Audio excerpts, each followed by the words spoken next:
नमस्कार हरि प्रेमियों, आपका स्वागत है। हरि प्रेमियों, कैसे हैं आप? उम्मीद है आप सब अच्छे होंगे। आइए जानते हैं आज का प्रसंग। तीसरा नवरात्र, माँ चंद्रघंटा की आराधना, पूजा विधि, कथा और मंत्र। हरि प्रेमियों, वीडियो को अंत तक जरूर देखना।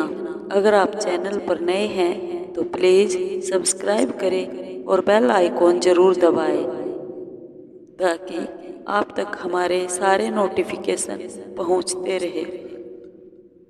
हरि प्रेमियों, आइए जानते हैं माँ चंद्रघंटा की पूजा विधि, व्रत, महत्म और मंत्र। नवरात्र के तीसरे दिन माँ दुर्गा का स्वरूप देवी चंद्रघंटा की आराधना की जाती है। माँ दुर्गा के इस अवतार की पूजा वैष्णव देवी के रूप में की जाती है। माँ चंद्रघंटा की आराधना और साधना करने से मन को असीम शांति प्राप्त होती है। इनकी साधना करने से जातक का मन मणिपुर चक्र में प्रविष्ट हो जाता है। माँ चंद्रघंटा की आराधना करने से भक्तों में वीरता, निर्भयता के साथ साथ सौम्यता और विनम्रता भी आती है। माँ चंद्रघंटा व्यक्ति के मन पर स्वामित्व रखती है और मन में चल रही सभी दुविधा को दूर करती है।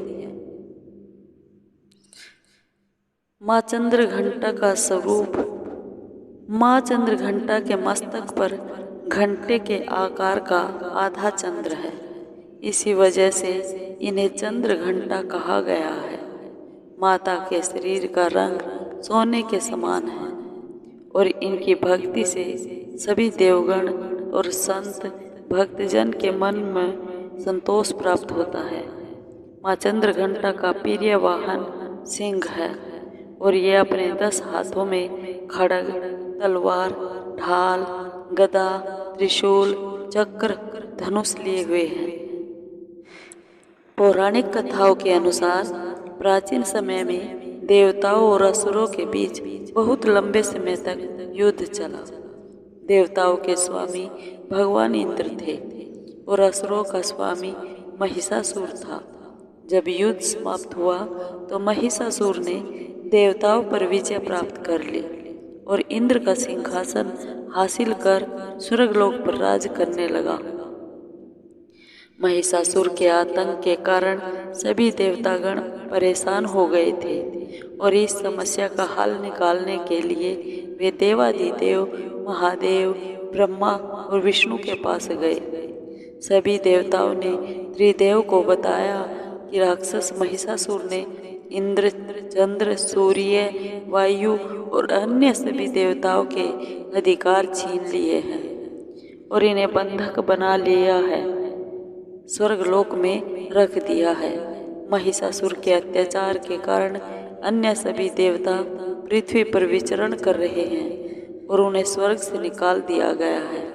यह सुनकर त्रिदेव यानी ब्रह्मा, विष्णु और भोलेनाथ को बहुत गुस्सा आया और उनके गुस्से की वजह से तीनों के मुख से ऊर्जा उत्पन्न हुई। इन तीनों की ऊर्जा के साथ ही अन्य देवगणों की ऊर्जा भी इस ऊर्जा से जाकर मिल गई।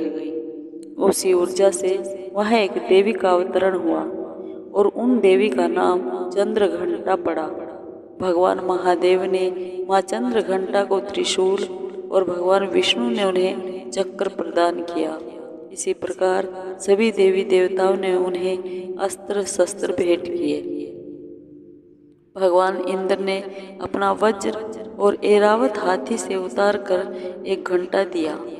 सूर्य ने अपना तेज और तलवार माँ चंद्रघंटा को दिया और सवारी के लिए एक शेर प्रदान किया।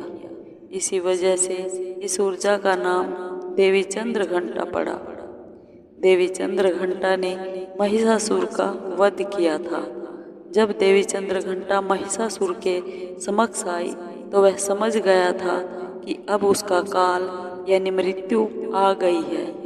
देवी चंद्रघंटा ने एक ही झटके में महिषासुर और अन्य सभी बड़े देवताओं के साथ मिलकर बड़े दानवों का संहार कर दिया और इस प्रकार देवताओं को असुरों के अत्याचार से मुक्ति दिलवाई। पूजा विधि।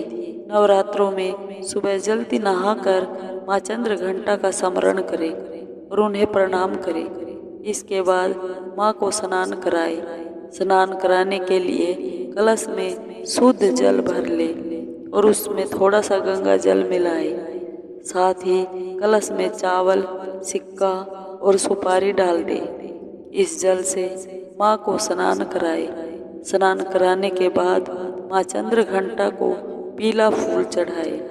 माँ को पीला रंग अत्यंत पसंद है। आप इन्हें पीले वस्त्र ही अर्पण करें। अब माँ को पंचामृत अर्पित करें। पंचामृत बनाने के लिए दूध, दही, शहद, गुड़ और घी का इस्तेमाल करें। माँ को गुड़ का भोग अवश्य लगाए। इसके बाद माँ के समक्ष घी का दीपक जलाकर, कपूर जलाकर उनकी आरती करें। साथ ही दुर्गा सप्तशती और दुर्गा कवच का पाठ करें। माँ चंद्रघंटा की आराधना करने से नौकरी, बिजनेस, करियर में आने वाले सभी परेशानियां दूर हो जाती है। माँ चंद्रघंटा सबकी मनोकामना पूर्ण करती है।